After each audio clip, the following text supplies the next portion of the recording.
Isang mapagpalang araw sa ating lahat. Ako po si Sarines Paloma at yung ilalahat yung natutunan para sa daily devotion na pinamagatang Praying with Complete Trust. Last topic and last series ng the 7 postures of prayer. So yung scripture natin ngayon is 2 Kings chapter 19 verse 14 and sinasabi na Hezekiah received the letter from the messengers and read it. Then he went up to the temple of the Lord and spread it out before the Lord.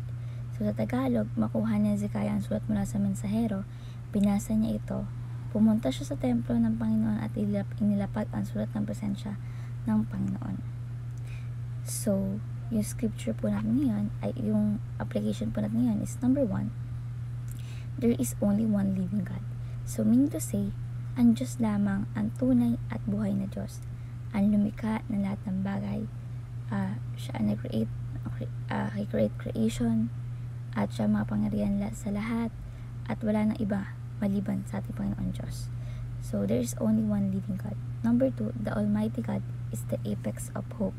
Ang Diyos ang pinagmulan ng lahat ng pag-asa dahil siya ang may kakayahang mabigay ng solusyon sa ating mga problema. Kapag may problema tayo tapos naisip natin na nasolusyon natin by ourselves, is nagkakamali po tayo doon. No? Si Lord God ang nag-solve nun, gumamit siya ng ibang instrumento para ma-resolve yung problema. So the Almighty God is the apex of hope. And lastly is the complete trust means perfect peace.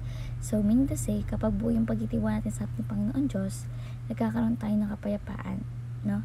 Kahit nasa gitna man tayo nating problema, pagsubok, o ano man yan sa ating buhay. So complete trust means perfect peace. So yung yung application po natin ngayon is number 1,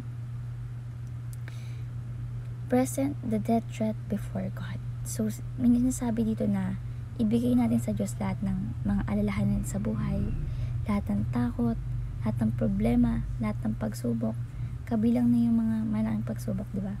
O banta sa ating mga buhay. Hindi natin kailangan mag-isa sa ating laban. Maaari natin ihandog kay Lord Jesus Christ ang ating mga problema, alalahanin, kalungkutan, pangamba. No? Kasi mariresolve niya ng ating Panginoon.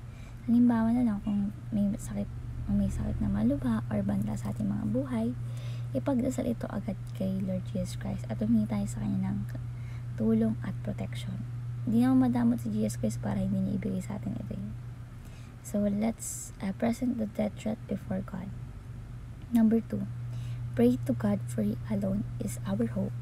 So meaning to say, si Lord Jesus Christ lamang yung tunay ng pag-asa, no?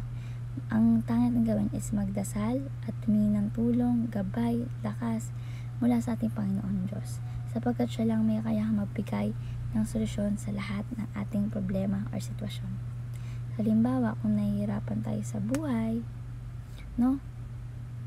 Let's pray and let's trust our God, pray to God and may God, kasi may plano siya at makapangyarihan upang baguhin yung ating mga kalagayan.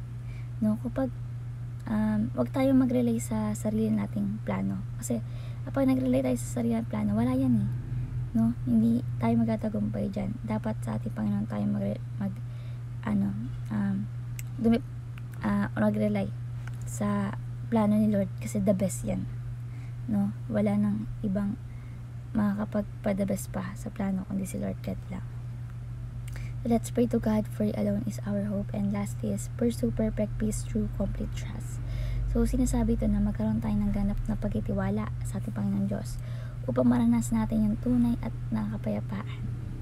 Kapag nagtiwala tayo sa Kanyang plano, hindi tayo matakot no? At makakapta natin yung tagumpay or kapayapaan, yung peace nga na sa puso't isipan natin. So, halimbawa, kapag may problema tayo sa school, sa family problem, magtiwala tayo sa ating Panginoon Diyos, no? Na siya makapagbigay ng tamang solusyon at gabay. Kaya't maaari tayong magkaroon ng kapayapaan sa ating mga buhay. So, let's pursue perfect peace through complete trust. So, ayun naman po yung natutunan sa daily devotion. Namin natutunan kayo, ma-share sa iba at syempre ma-apply sa ating buhay. Thank you po sa pakikinig at labas po sa ating lahat.